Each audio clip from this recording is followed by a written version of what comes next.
Nah, hukum rakyat dalam upaya mengelola wilayah laut bagian Ampek. Tikar atau lapiak atau tukai ikan adalah sejenis tikar yang digunakan untuk menjamu ikan dalam proses produksi untuk menghasilkan ikan kariang.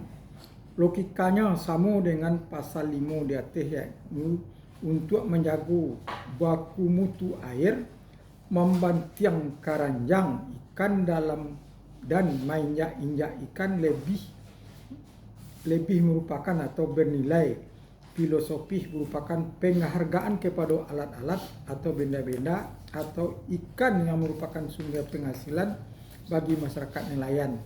Artinya, jika ikan-ikan hasil tangkapnya itu berlebih, maka ikan-ikan yang tidak terjual akan dikubur di tepi pantai.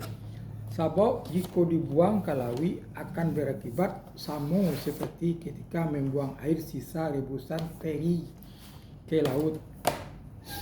Pasal 7, indak dibolehkan berkelahi di pasir basah pantai. Ulangi kembali pasal 7, tidak dibolehkan berkelahi di pasir basah pantai. Ketentuan yang termuat pada pasal 7 itu dimaksud untuk menjaga ketertiban dan keharmonisan hubungan bermasyarakat di pantai Pungasan.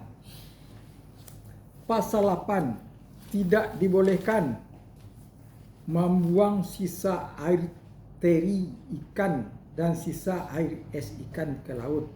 Artinya sama dengan beberapa ketentuan di atas.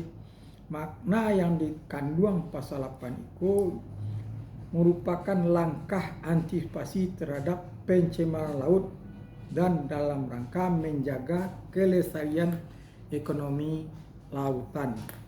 Maksudnya, menjaga ekosistem lautan, bukan ekonomi, ekosistem lautan. Pasal 9, tidak dibolehkan melakukan muda-mudi sekitar pantai. Maksudnya, pengertian muda-mudi di situ adalah melakukan tindakan-tindakan yang tidak senonoh menurut norma agama maupun norma kesopanan di daerah setempat. Jika itu yang terjadi, maka tindakan tersebut merupakan pelanggaran berat. Artinya, ketentuan pasir Pungasan itu di samping berketentuan dengan pengelolaan sumber daya alam kelautan atau perikanan, juga menekankan aspek moralitas dari anak-anak muda di daerah setempat. Sebab disadari bahwa generasi muda yang akan meneruskan pengelolaan sumber daya alam kelautan di Pungasan tersebut.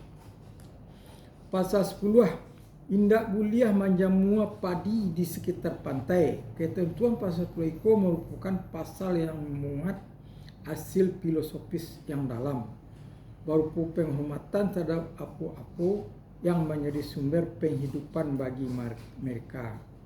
Ketentuan tentang sanksi siapa yang melanggar peraturan itu dikenakan sanksi sebanyak biaya penganyaman pasir 3 juta rupiah. Berkenaan dengan sanksi apabila kemudian terjadi kasus-kasus pelanggaran, maka kasus tersebut diangkat ke rapat pengurus pasir dan pemuka masyarakat dalam kurang tali 3 sapilin. Sanksi yang bernilai 3 juta tersebut adalah sanksi maksimal yang mungkin diberikan kepada yang apabila disepakati dalam rapat bersama tersebut. Apabila dalam rapat bersama tersebut sudah dijatuhkan sanksi kepada siapa yang melanggar ketentuan pasir, maka orang tersebut wajib memenuhinya. Jika si pelanggar tidak mematuhi, maka akan berlaku sanksi sosial dari masyarakat nelayan. Sanksi sosial dari masyarakat nelayan lainnya, dan biasanya sanksi sosial itu lebih kejam. Dalam prakteknya, masyarakat bisa saja merupakan merusak alat-alat tangkap yang dimiliki orang tasabui.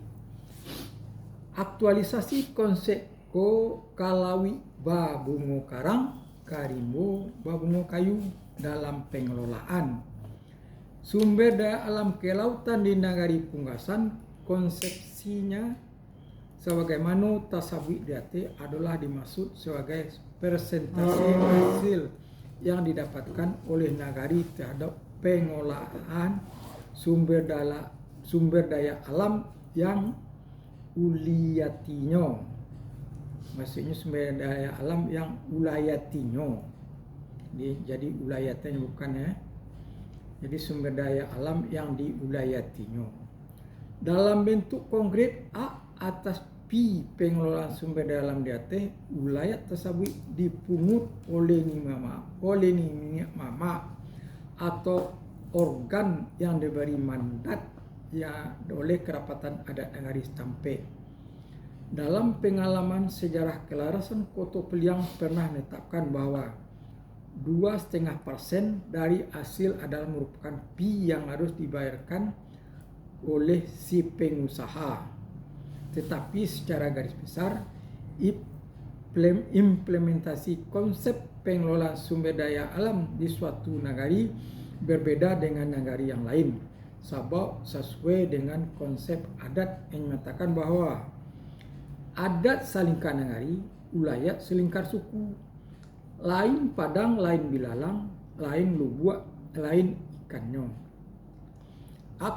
Aktualisasi konsep P dalam pengelolaan sumber daya alam tersebut berkembang sesuai dengan perkembangannya di masing-masing nagari. Nagari yang satu tidak dapat mempengaruhi nagari lainnya.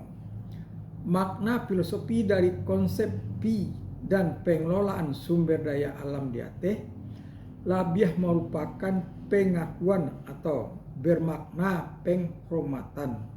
Sebab jika dikilas balik dengan ketentuan bagi yang biasa dilakukan pada saat ini, maka jumlah presentasi yang diterima oleh Mama setempat sangat kecil. Artinya makna yang terkandung bukanlah makna baik. Artinya makna yang terkandung bukanlah makna hakiki, kebendaan atau materialisme semata, tetapi lebih jauh konsep babungo karang maupun babungo kayu tersebut merupakan penghargaan bagi posisi Nenek Mama yang ditinggikan serantiang dan didahulukan selangkah dari yang lain. Demikian juga Nagari Punggasan aktualisasi konsep babungo karang dalam pengelolaan sumber daya alam kelautan atau perikanan sejak dahulu kala dipungut oleh Nenek Mama setempat. Kemudian setelah lahirnya struktur pemerintahan bernagari di Nagari Punggasan kurang lebih tahun 1500 balik, maka ditugaskan oleh Nenek Mama orang-orang untuk memungut bunga pasang. Ditugas oleh Nenek Mama orang-orang untuk memungut bunga karang atau pi dari setiap hasil tangkapan ikan.